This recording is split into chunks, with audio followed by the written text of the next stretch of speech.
ассалому алайкум бинандаҳои арҷманд. ин барномаи навбатии иттилоотиву таҳлилии набзи зиндагӣ аст ки дар ҳамкорӣ бо стансияҳои телевизионии мустақили тоҷикистон таҳия мешавад ва маводҳои онҳо дар барнома ҷой дода хоҳанд шуд. мо имрӯз дар мавзӯи бисёр муҳим суҳбат мекунем дар бораи рушди минбаъдаи соҳаи тандурустӣ дар шароити постпандемия. Пандемияи COVID-19 нишон дод ки баҳои саломатии инсон ба чӣ андоза аст.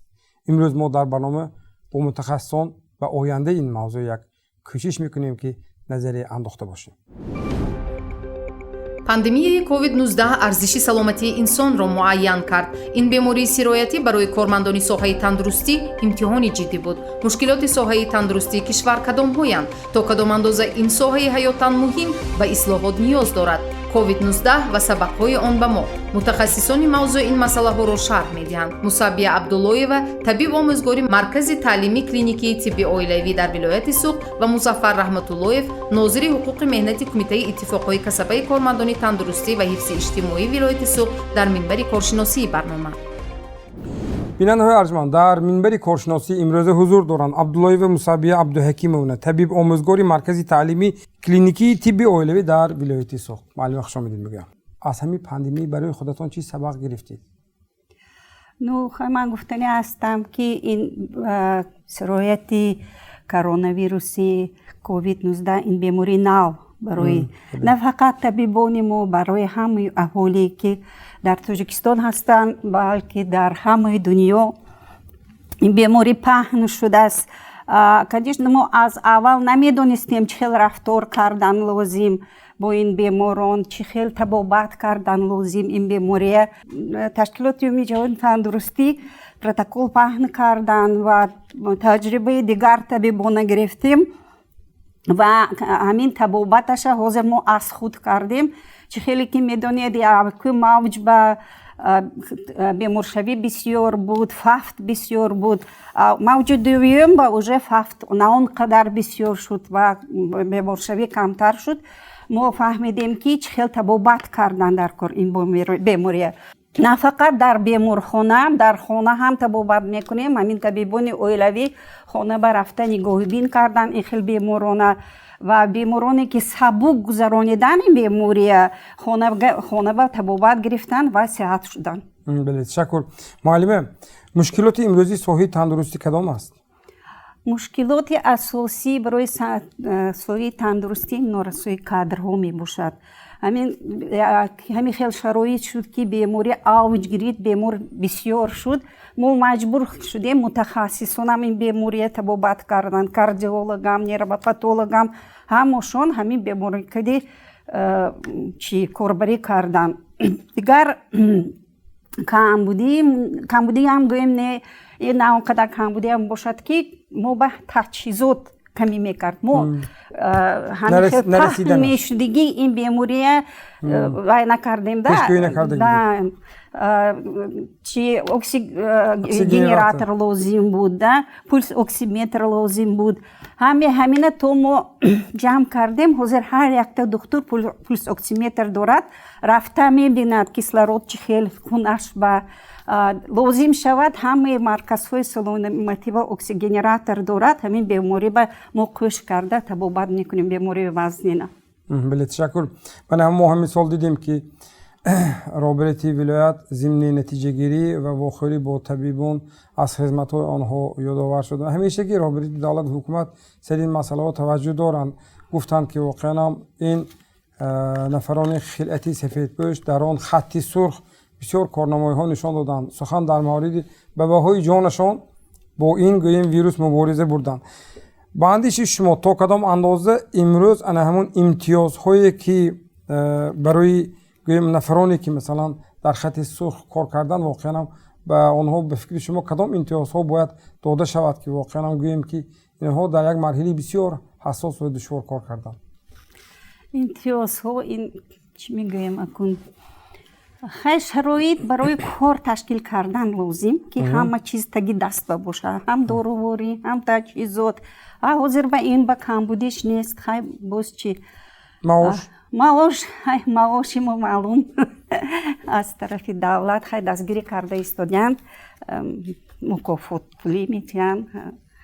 مثلا برای استراحت همچنین رفتن تو راه خطا برای استراحت یک چند نفر دکتران آب گرم برفته استراحت کردن. من میدونم همین بوده که به هر صورت گوییم از کسب انتخاب کردهتون پشیمان نمیشید، میگویید دلگرم میشید که حتی اگر خاطرشناسی نکردن اما شما یک نفری دیگر بتوانید که برای برقرار کردن یاردم رسانیدیم. این خیلی بعضی میگن پول کم، این کم پول نمیدن. این گفتن لازم نیست، چون که هر یکی ما قسم خورده بودیم. پیش میگیم که قسمی گپاکرات و قسمی طبیبی تاجیکستان ما اکن اختصاص ما همین یاردم رسانیدن ما لازم. تشکر معلم. من یک نکته را از شما پرسیدنی هستم. همین شخصا شما به نتیجه تشخیص و تحلیل ها باوری دارید؟ یعنی لابراتوری های تشخیصگاه های ما تا کجا با تجهیزات تامینند و تا کجا متخصصان صاحب این برای تشخیص معین کردن میرسند؟ نو اساسا تشخیصگاهی که در خدمات سانیتری اپیدمیولوژی هست ما همونجا میفرستیم و هم موافق استانداردهای ملی که تصدیق شده است موافق همون کار میکنن، همونجا میفرستیم. دیگر تشخیصگاه هم هست. هر یک طبیب خودش میدوند که همین تشخیصگاه باوری دارد، همونجا میفرستند. اساسا همین خدمات سانیتری اپیدمیولوژی کار میکنن. بله، تشکر. من برای چین سوال دادم چون که امروز معلوم است که کلینیک ها یا تشخیصگاهی شخصی نیز زیاد شده است. معلوم است که در برابری مثلا گویم آسان کردن کار یا گویم تحلیل و تشخیص همچنین آنها منفعت مالی نیز میبینند. بنابر همین استفاده برنده گویم بعدی گویم دو تا اگر جوابی گوناگون پیدا شود راستی حیران میشم. فرض کنید من در یک لابراتوری میبینم، در لابراتوری دیگر برای گویم باز مشخص کردن برای سنجش اگر سپاریدم که دو جوابی دو خیله است، سوال پیدا می شود. من گفتنی هستم که دکتر موافق نشاندادهای کلینیکی تشخیص میماند. برای اکون همون تشخیصش با یک بار معین کردن تشخیصگاه به میفرستند. اما اساسا موافق همون نشاندادهای بیماری تشخیص خود مانده تبابت میکنیم. لابراتوری تشخیصگاه برای ما یک یاردمچی. خیلی باور میکنم، باور نمیکنم، باور نکنم دیگرش به میفرستونم. در تجربه همین خیلی.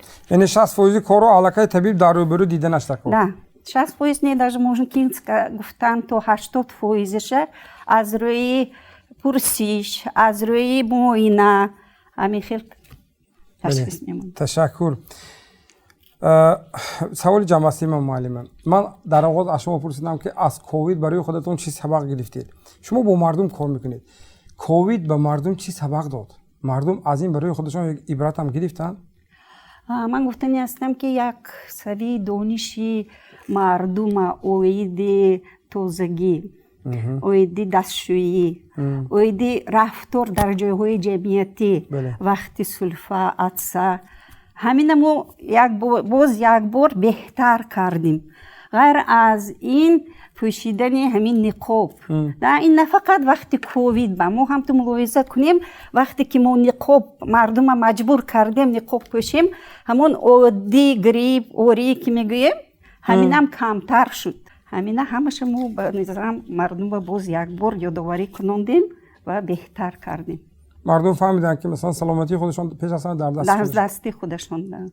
معلم عزیز برای اشتراکتون با شما تشکر میگم. بیننده ارجمند در صحبت ما در منبر کارشناسی امروز حضور داشتن مصابیه عبدالحکیم و عبداللهی و طبیب آموزگار مرکزی تعلیمی کلینیکی طب اولوی در ولایت سوخت. بیننده های ارجمند شما برنامه اطلاعاتی تحلیلی نبزی زندگی را تماشا کرده استادید که ما در باب سبق‌های پندمیا برای صحه تندرستی کشور سخن کرده استادیم. اول‌های سال 2020 ما درباره ویروسی توجدار بیشتر از واسطه اخبار عمومی خارجی کشور با خبر شدیم و نمیدانستیم که در کمترین فرصت این ویروس دامنی ما را نیز میگیرد. همکاران ما از تلویزیون پنجم شهریکان بودن بابت این موضوع یک گزارش تهیه کردند. همراه تماشا میکنیم. کبریا عابدوی در نقطه امگذرانی جهت پیشگیری از سرایت یابی بیماری کووید 19 دریافتیم. او صاحب 5 فرزند و 18 نبیره بوده، میخواهد خانواده‌اش از سرایت یابی امین باشد. سال گذشته او و شوهرش سرایت یافته بودند. برای همین واکسینه گیری برایش مسئله جدی بود. شخصا خودم هم طرفدار همین، من امروز رفته خودم هم در قطار دیگران هم واکسینشون گرفتم. امید دارم که همین ایمونیزاسیون ها گذرانده شود، ممکن بیماری کم شود. این زن فعال زیاده از 20 سال است که رئیسی محله را به عهده دارد. از آغاز پندمیا تا حال ترغیب مسئله رعایت توصیه متخصصان آید به پیشگیری از پنه‌شوی بیماری کووید 19 را اساس فعالیت خود می‌داند. پندمیای کرونا ویروس برابر رعایت توصیه‌های متخصصان آید به پیشگیری از بیماری اینچنین به مناسبت و رفتار مردم تغییر وارد کرد. آدمان به آغوش گرفته سلام کردند و بوسابوسی را فراموش کردند. هنگام صحبت و دایر کردن معرکه ها استفاده نقاب و فاصله گیری رسم شد. پرابلم معماهای کووید به میان آمد، ما همه وقت استفاده میبریم، چون خرید خانه چخل میکنید همین ماسک و همین و نقاب و همین انسپتیک ما ذخیره کرده میمونیم که همین چیزام همین حیات به چخل آب ضرور، همین چیزام ضرور، همه روزه برای هم احتیاطی اهل عائله هم احتیاطی جمعیت باید که ما همین چیزا رعایت کنیم. соҳаи тандурустии шаҳри Конибодон пандшавии коронавирусро ба мисли дигар давлатҳо беомодагӣ қабул кард. Табибон дур аз хонаводаи худ шабонарӯзӣ дар беморхона буданд ва тарзи муолиҷаро меомӯхтанд. Ҳамин буд ки соли гузашта 217 нафар гирифторони беморӣ муолиҷа ёфтанд. Ҳамзамон кӯмаки асосгузори сулҳу ваҳдати миллӣ, пешвои миллат, президенти ҷумҳурии Тоҷикистон муҳтарам Эмомалӣ Раҳмон ва саховатмандони Конибодон барои соҳаи тандурустӣ ва табибон дар муолиҷаи беморон یاری عملی رسانید. طبیبای شهر کنیبودم طبیبای سال گذشته تجربه دارند، تجربه آموختند، ملکه دانششون خودشون دوام نسبت این بیماری سایقل دادن.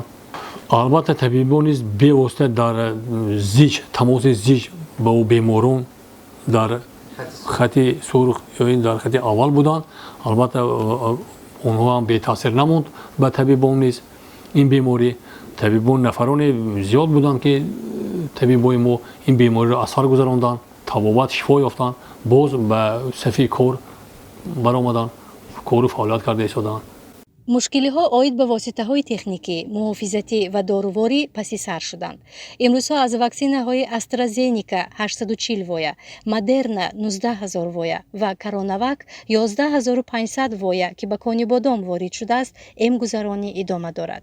تا حال زیاده از 25000 ساکنان شهر واکسین قبول کرده، 30% گروه مقصدناک را تشکیل می‌دهد. به اندیشه متخصصان ساحه تندرستی، امگذرانی یگانه راه پیشگیری از پنه‌شوی بیماری کووید 19 می باشد. یک چیز رو باید قید کنم که برای آنتیتله پیدا کردن در ارگانیسم آدم بهتر اون که طریق امکانی آنتیتله پیدا کنی یا اینکه بهتر اون که بیمار شوی. این بیماری این عذاب باشه این وایش خودی شخصانی گرفتار شدگی بیمار میداند.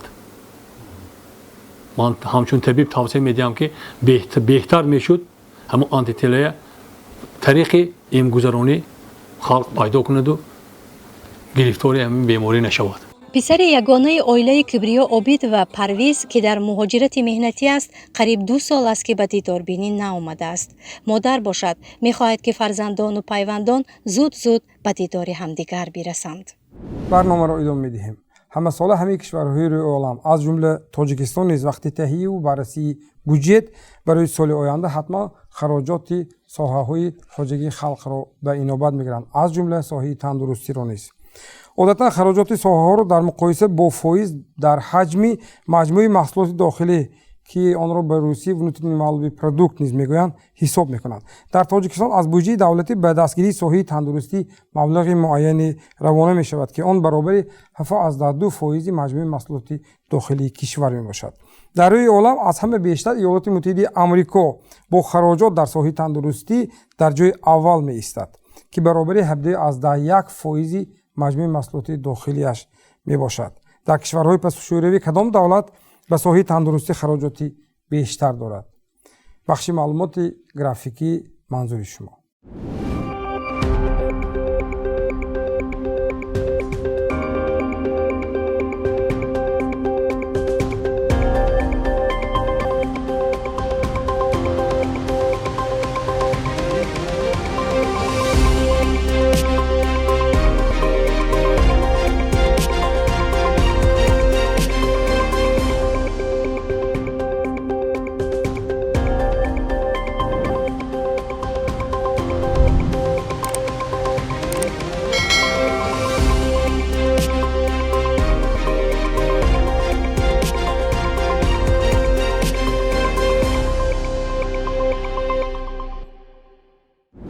бинандаҳои арҷманд, дар минбари коршиноси барнома имрӯз ҳузур доранд Музаффар Иноятуллоевич Раҳматуллоев, нозири ҳуқуқи меҳнати Кумитаи иттифоқии касбии кормандони тандурустӣ ва ҳифзи иҷтимоии вилояти Сол. Хуш омадед мегӯям.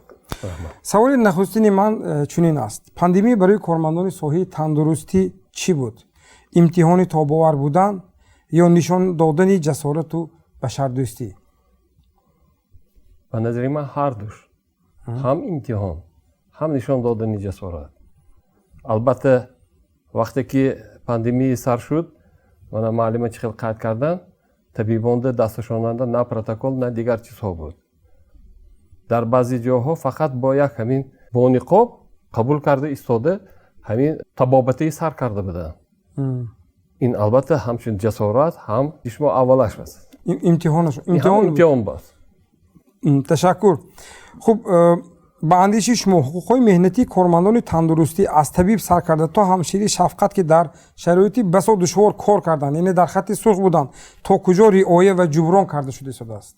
албатта доир ба ҳамин масъалаҳо иттифоқи касба дар канор нест. моҳи охирҳои соли 2020 бо ташаббуси Кумитаи иттифоқи касбии кормандони тандурустӣ ва ҳифзи иҷтимоии ҷумҳурии Тоҷикистон видеоконференсия гузаронда шудагӣ буд. дар он видеоконференсия оиди пандемияи COVID-19 ва таъсири он ба соҳаи тандурустӣ дида баромада шуд.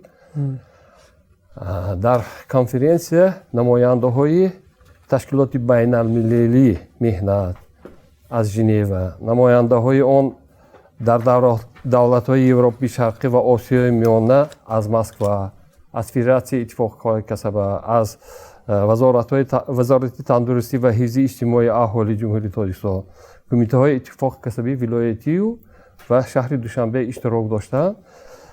дар хулоси конференс пешниҳод шуд ба ташкилоти байналмилалии меҳнат ки пеш аз ҳама конвенсия қабул кунанд. конвенсия оиди муҳофизат аз омилҳои хатарноки биологӣ дар ҷаҳон барои кормандони соҳаи тандурустӣ, на танҳо барои ваҳо, ин барои ҳамаи халқҳои дунё манфиат дорад. дуюмаш аз сабаби он ки бемории сироятии коронавирус хатарнок ва тез паҳншаванда мебошад ва дар давраи пандемияи коронавирус ҳифзи меҳнати кормандони соҳаи тандурустӣ дар дараҷаи аввал бошад, чунки ваҳо пеш аз ҳама ҳамоҳо вомекунанд, ҳамоҳо мекунанд. барои ҳамин пешниҳод шуд ки ҳукумати ҷумҳурии Тоҷикистон ин бемориро ба рӯйхати бемории касбӣ ва номгӯии моддаҳои зарарнок ва омилҳои иқтисодии истеҳсолие ки онҳо ба таъсири шароити зарарноки меҳнат алоқаманд аст, ки қарори ҳукумати ҷумҳурии Тоҷикистон 30 декабри соли 2010 рақами 702 тасдиқ шуда буд, дохил карда шавад. ин қарор ҳифзи ҳуқуқи меҳнатии кормандоне ки ба муолиҷа ва пешгирии сирояткунандии коронавирус фаъолият менамоянд таъмин намоянд. чунин қарорҳо дар дигар давлатҳо мавҷуд мебошад. дар Россия, дар Арабистони Саудӣ, дар Чили. яъне шумо таҷрибаро омӯхтед? албатта. мисол дар Россия агар аз ҳамин касали бемор, аз ҳамин ваи сироятӣ агар корманди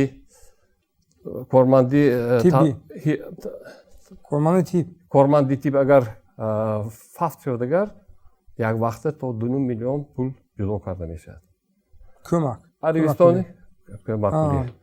Арабистони Саудӣ 1.9 миллион $. агар касал шуда монад, агар 68,000 дар Россия дода метавонад ки ҳамон одам муолиҷа кунад гуфта. якчанд ҳифзи ҳуқуқи ҳамин кормандон муҳофизат карда шудааст. барои ҳамин мо ҳам ҳамин масъалаҳоро пешниҳод карда будем ки қарори ҳукумати ҷумҳурии Тоҷикистон қабул карда шавад гуфта.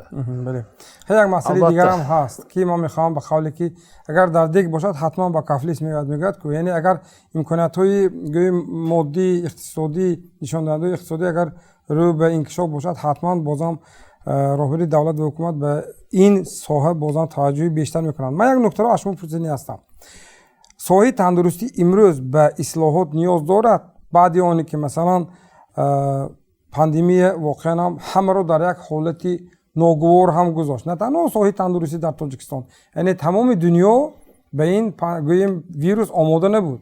ва бисёр инҷо хуб ҳам зикр кардед ки ҳатто گویم قاعده معالجه کردن آن، یعنی پروتکلی گویم معالجه آن نیز تهیه نشده بود که کسی نمیدونست و همه در دوره تجربی خودش در اول مناسبت گرفت و واقعا هم این بسیار خوب هم گفتید که این یک قهرمانی خود همون طبیبان بود که در مرحله اول جان خودشان رو به خطر گذاشته، نمیدونستن که چیکار کنن اما چاره دیدن.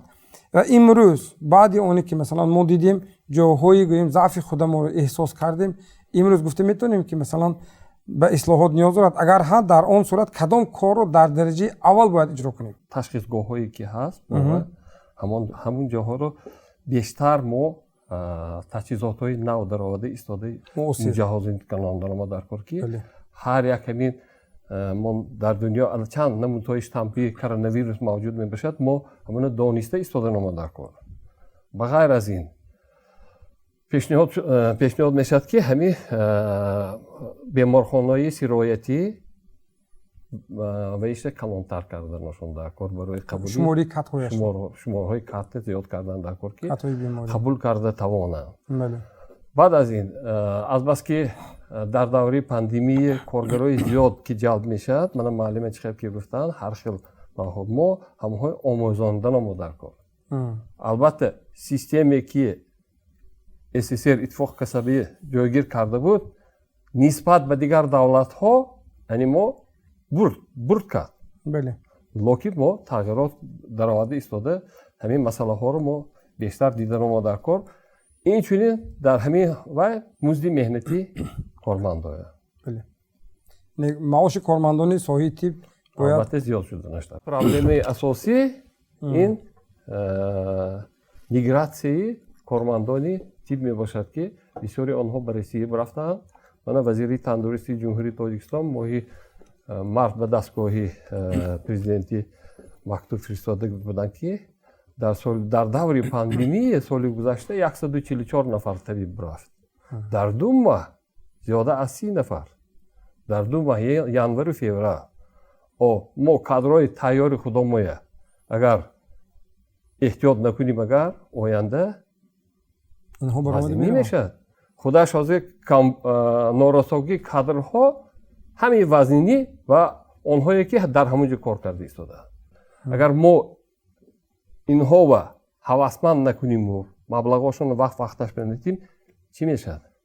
аз кор мераванд, ҷои дигарро меҷустуҷӯ мекунанд, клиникаҳои шахсӣ мераванд. албатта. ташаккури зиёд. ман як суоли ҷамъбастӣ дар мавриди ине ки яъне пандемияи COVID-19 ва сабақҳои он ба мо чиро аз худ намудем? ҷоҳои заъфи худамонро шинохта тавонистем? ҳеҷ кас эътибор намедод, ҳама кори худаш ки авора буд. вақте ки дидан ки ҳамин хел азобу ва ҳаст, албатта ҳар як кас фикр кард. ҳар як кас хулосаи худашро барояд ки чӣ хел муносибат шуданаш дар кору чӣ хел рафтор шуданаш дар кор. пеш аз ҳама ҳамин таъсири калон расонид. ташаккур. бинандаҳои арҷманд, дар минбари коршиносӣ мо имрӯз ҳузур доштанд музаффар иноятуллоевич раҳматуллоев, нозири ҳуқуқи меҳнати кумитаи иттифоқҳои касбии кормандони тандурустӣ ва ҳифзи иҷтимоӣ вилояти суғд. барои иштироктон ба шумо ташаккур мегӯям ки омадед, иштирок кардед ва ба суолҳои барнома посух гуфтед. хушомадед. раҳмат, саломат бошед. барномаро идома медиҳем. пандемияи COVID-19 нишон дод ки соҳаи тандурустии кишвар дар куҷо мушкилӣ дорад. мутахассисону масъулони ин соҳа аллакай хуб медонанд ки кадом корҳоро дар мадди аввал бояд иҷро намоянд. дар навбати худ сокинон ба ояндаи соҳаи тандурустӣ чӣ назар доранд? мо зимни як пурсиши афкор бо саволи соҳаи тандурустӣ дар оянда кадом корро дар мадди аввал иҷро кунад пурсон шудем. инак фикри сокинонро ҳамроҳ тамошо мекунем. духтуро вазифаша иҷро кардааст ду олӣ дараҷа.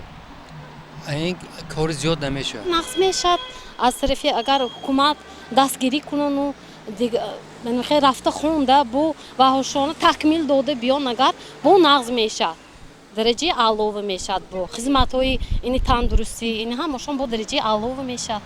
ба фикри ман аввал халқ худаш апи саломатӣ шавад. ҳамин гуфти духтурон нигоҳ кунанд, худ табобаткунӣ накунанд, охираш нақл мешавад. бо маслиҳати духтурон ҳама кор.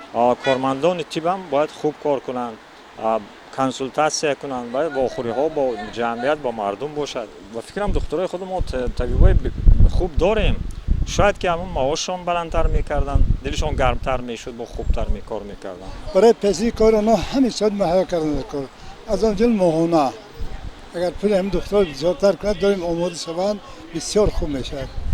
لیکن حاضر کار دکترها اعلی درجه اگر بهتر از میشد که در هر یک ولایت بیمارخانه علاهده میساختند بسیار خوب میشد، چون که از مردم جلوتر شود ایستاد برای بهتر. اصلا تندرستی انسان بهترین چیه؟ اگر انسان تندرست باشه برای دیگر هیچ لازم نیست. اگر نقض میشد که همون دکترهایی که مهنت کردن، دکترهای کار کردن، معاششون 2 برابر کم زیاد کنن، این کم 2 برابر زیاد کنن، 3 برابر زیاد کنن، این کم. تمام دنیا من روسیه بیانید تا حتی همین خیل دکترهای دستگیری کردن که وای ها شب و روز همون جانشون فدا کردن کار کردن. اگر نقض میشد که همین جایی هم دکترهای نقض میکردن. اینا بیانید پیش مغازینا و همین اپتیکا ها همین خیلی کم بود. بیننده‌های ارجمند، این برنامه اطلاعاتی تحلیلی نبزی زندگی است.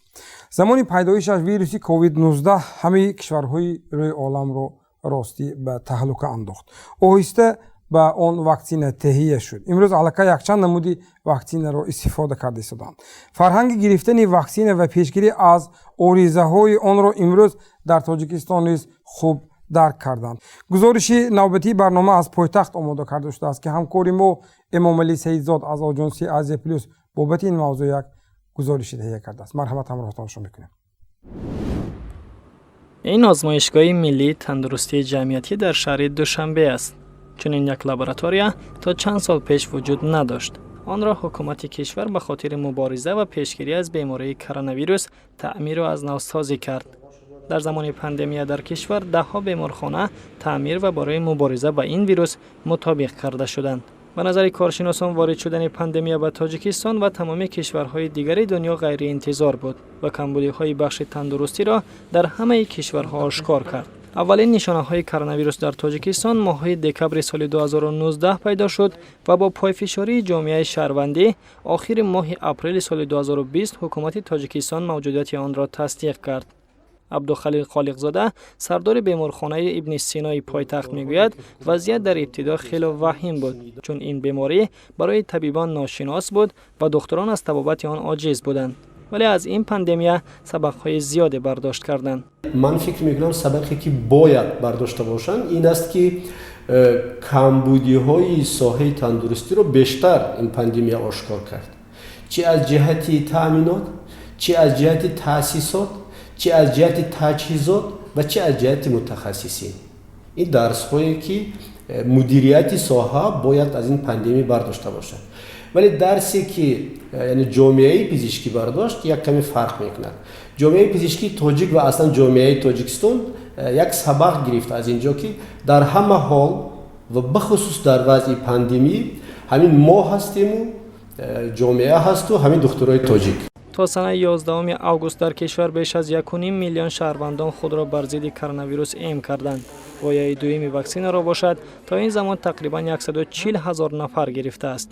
مذهب جمعه، ژورنالیست و فعال جامعه شهروندی میگوید با امکانی بر ضد کرونا ویروس نمی شود به کلی پیروز شد. اولاتر آن است که خود مردم کوشش کنند تا با ویروس در یک جای زندگی کردن را عادت کنند. همه کشورها و از جمله تاجیکستان هم کوشش کرده ایستادند که تکیه به واکسن نکنند. درست است شاید واکسن تا اندازه راهی حل باشد. در مجموع از اولی به قیدگیری تا امروز در کشور 16175 نفر به کرونا ویروس سرایت شده و 124 نفر به هلاکت رسیده است. از این شماره تقریبا 98% آنها شفا یافتند. امام سیدزاد مخصوص برای برنامه اطلاعاتی تحلیلی نبزی زندگی. بیننده‌های ارجمند، کووید 19 زندگی ساکنان سیاره را تغییر داد. اگر سالهای پیشتر در کوچه‌های سرآدم 1 یا 2 نفر را با نقاب می‌دیدیم حیران می‌شدیم و امروز در کوچه اگر ما نفری بی نقاب را بینیم حتما با نفرت به او نگاه می‌کنیم، زیرا بی نقاب گشتن او این بی‌پروا بودنش نسبت سلامتی دیگران است. ویروس زندگی و رفتار آدمان را تغییر داد. اگر پیشتر کسی عطسه می‌زد به او سلامت باش میگفتند، امروز از او میگریزند. ویروس مشکلات یا ضعف صحی تندرستی ما را روی آب برآورد. همه خوب فهمیدند که ما کجا مشکلی داریم. حتی برای مثال میارم، وقتی در شرایط پندمی شماری بیماران افزود و حتی دستگاهی نفسدهی شوش یا خود اکسیژنراتور یا خود ایویل намерасид, имрӯз дар кишвар коргоҳи аллакай ба фаъолият шурӯъ кардааст, ки истеҳсоли чунин дастгоҳҳои муосири замонаиро ба роҳ мондааст. Ҳамин гуна давлат ва ҳукумат мушкилиҳоро дида, омӯхта, пайи ҳалли он албатта тадбир меандешад. зиёд гуфтам, аммо воқеият чунин аст. ин барномаи иттилоотиву таҳлилии набзи зиндагӣ буд. хайр, худ ва наздикони худро эҳтиёт намоед. муносибати мо ба ояндаи қувваҳои мусаллаҳи ҷумҳурии тоҷикистон. ин мавзӯъ дар барномаи ояндаи набзи зиндагӣ матраҳ мегардад. хизмати алтернативӣ яке аз бахшҳои ислоҳот дар соҳаи ҳарбии кишвар аст. ин навовариро ҷомеаи шаҳрвандӣ чӣ хел қабул мекунанд? набзи зиндагӣ ба ин масъала рӯ меорад.